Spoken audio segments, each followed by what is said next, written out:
ഒരു സമഭുജ ത്രികോണം വരയ്ക്കുക. തുടർന്ന് അതിൻ്റെ ഓരോ വശങ്ങളിലും വളരെ അടുത്തടുത്തായി തുല്യ അകലത്തിൽ ധാരാളം ബിന്ദുക്കൾ അടയാളപ്പെടുത്തുക. 3 വശങ്ങളിലും ഒരേ എണ്ണം ബിന്ദുക്കൾ ആകുവാൻ ശ്രമിക്കുക. തുടർന്ന് ഈ ത്രികോണത്തിൻ്റെ ഏറ്റവും മുകളിലുള്ള ബിന്ദുവിൽ നിന്ന് അതിൻ്റെ എതിർവശത്തെ ഓരോ ബിന്ദുവിലേക്കും വരകൾ വരയ്ക്കുക. ഈ വരകളെല്ലാം തന്നെ വരച്ച് പൂർത്തിയാകുന്നതോടുകൂടി നിങ്ങൾക്ക് മനോഹരമായ ഒരു ജ്യാമിതീയ രൂപം ലഭിക്കുന്നതാണ്. ഇനി ഈ ത്രികോണത്തിൻ്റെ ഏറ്റവും മുകളിലെ 1-ാമത്തെ ബിന്ദുവിൽ നിന്ന് എതിർവശത്തെ 2-ാമത്തെ ബിന്ദുവിലേക്കും മുകളിലെ 2-ാമത്തെ ബിന്ദുവിൽ നിന്ന് എതിർവശത്തെ 3-ാമത്തെ ബിന്ദുവിലേക്കും മുകളിലെ 3-ാമത്തെ ബിന്ദുവിൽ നിന്ന് എതിർവശത്തെ 4-ാമത്തെ ബിന്ദുവിലേക്കുമായാണ് വരകൾ വരച്ച് പൂർത്തിയാക്കുന്നതെങ്കിൽ, അതും 2 വശത്തുമായി വരകൾ വരച്ച് പൂർത്തിയാക്കുകയാണെങ്കിൽ നിങ്ങൾക്ക് അതിമനോഹരമായ മറ്റൊരു രൂപം കാണാവുന്നതാണ്.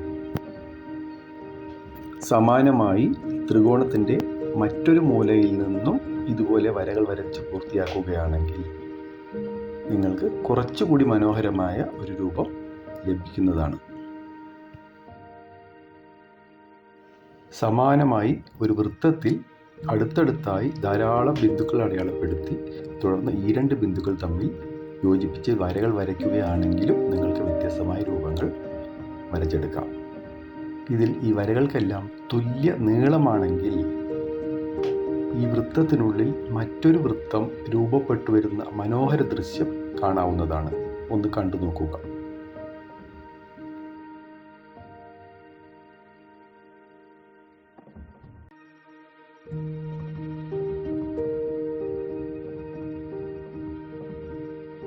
സമാനമായി ഒരു സമഭുജ സാമാന്തരികം, അതായത് റോംബസ്, അതിൻ്റെ വശങ്ങളിലും തുല്യ അകലത്തിൽ ബിന്ദുക്കൾ അടയാളപ്പെടുത്തി ഈ 2 ബിന്ദുക്കൾ വീതം യോജിപ്പിച്ച് വ്യത്യസ്ത രൂപങ്ങൾ വരച്ചെടുക്കാവുന്നതാണ്. ഒന്ന് ശ്രമിച്ചു നോക്കുക. വരകളാൽ മാത്രമല്ല വൃത്തങ്ങളാലും മനോഹരമായ ഗണിത രൂപങ്ങൾ വരച്ചെടുക്കാവുന്നതാണ്. ഈ വൃത്തം ശ്രദ്ധിക്കുക. ഇതിൽ അടുത്തടുത്തായി ധാരാളം ബിന്ദുക്കൾ അടയാളപ്പെടുത്തിയിരിക്കുന്നു. ഇതിൽ ഒരു ബിന്ദുവിനെ പ്രത്യേകം ഓർത്തു വയ്ക്കുക. ആ ബിന്ദുവിൻ്റെ തൊട്ടടുത്ത ബിന്ദു കേന്ദ്രമായി എന്നാൽ ഓർത്തുവെച്ച ആദ്യത്തെ ബിന്ദുവിലൂടെ കടന്നു പോകുന്ന ഒരു വൃത്തം വരയ്ക്കുക.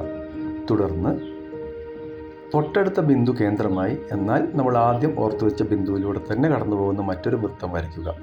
ഇങ്ങനെ തൊട്ടടുത്ത ബിന്ദുക്കൾ കേന്ദ്രമായി എന്നാൽ നമ്മൾ ആദ്യം ഓർത്തുവെച്ച ബിന്ദുവിലൂടെ തന്നെ കടന്നു പോകുന്ന വൃത്തങ്ങൾ തുടർച്ചയായി വരയ്ക്കുക. ഈ വൃത്തങ്ങളെല്ലാം വരച്ച് പൂർത്തിയാക്കുമ്പോൾ നിങ്ങൾക്ക് അതിമനോഹരമായ മറ്റൊരു രൂപം ലഭ്യമാണ്. ഇതിനെ നമ്മുടെ ഹൃദയവുമായി നിങ്ങൾക്ക് വേണമെങ്കിൽ താരതമ്യപ്പെടുത്താം.